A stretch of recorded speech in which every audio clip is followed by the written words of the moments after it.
అస్సలామలైకుం వరహమతుల్లాహి వబర్కాతుహు. Hi viewers, ఎలా ఉన్నారండి? అందరు బాగున్నారా? ఇది చూడండి, మ్యాగీ మసాలా రైస్ చాలా టేస్టీగా ఉంటుందండి. మీరు ఒకసారి ట్రై చేయండి.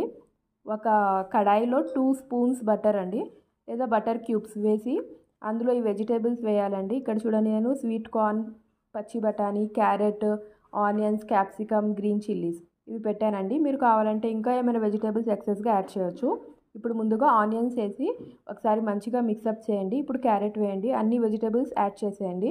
వెజిటేబుల్స్ ఎక్కువ కుక్ చేయకండి, ఒక 10 to 15% కుక్ అయితే సరిపోతుంది. జస్ట్ అవి బటర్లో అలా సాటే అవ్వాలి అంతే. ఇవి క్రంచీగా మధ్య మధ్యలో వస్తుంటేనే మంచిగా ఉంటుంది. ఇప్పుడు ఇందులో 1/2 స్పూన్ సాల్ట్ యాడ్ చేయండి. ఇందులో మెయిన్ ఇంగ్రీడియంట్ బటర్, ఈ మ్యాగీ మసాలా అండి. ఇప్పుడు ఈ శాషే దొరుకుతున్నాయండి మ్యాగీ మసాలా అవి ఇలాగా. ఆ మసాలా మస్ట్ అండ్ షుడ్ అండి. దీంతోనే దీని ఫ్లేవర్ మంచిగా వస్తుంది. నేను రైస్ ఆల్రెడీ బాయిల్ చేసి పెట్టానండి సైడ్. ఆ రైస్ ఇప్పుడు ఇందులో యాడ్ చేయాలి. చాలండి, ఇప్పుడు ఇంకా ఓవర్ కుక్ చేయకూడదు, దీన్ని కొంచెం కుక్ అవ్వాలి అంతే.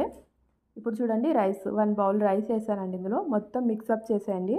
ఇది చాలా టేస్టీగా మంచి ఫ్లేవర్ఫుల్గా వస్తాయి ఇవి. బటర్లోనే ట్రై చేయండి, మాకైతే చాలా బాగా నచ్చినాయి. మీరు ఒకసారి ట్రై చేయండి. మీరు ఈ విధంగా రైస్ని ట్రై చేసి పిల్లలకి లంచ్ బాక్స్లో కూడా పెట్టొచ్చండి. రైస్ ఐటమ్స్లో మీరు ఒకసారి ట్రై చేసి మీకు ఈ ఫ్లేవర్ ఎలా నచ్చింది, మీకు నచ్చిందా లేదా అనేది కామెంట్ సెక్షన్లో తెలపండి. ఓకే, బాయ్, అల్లా హాఫీజ్.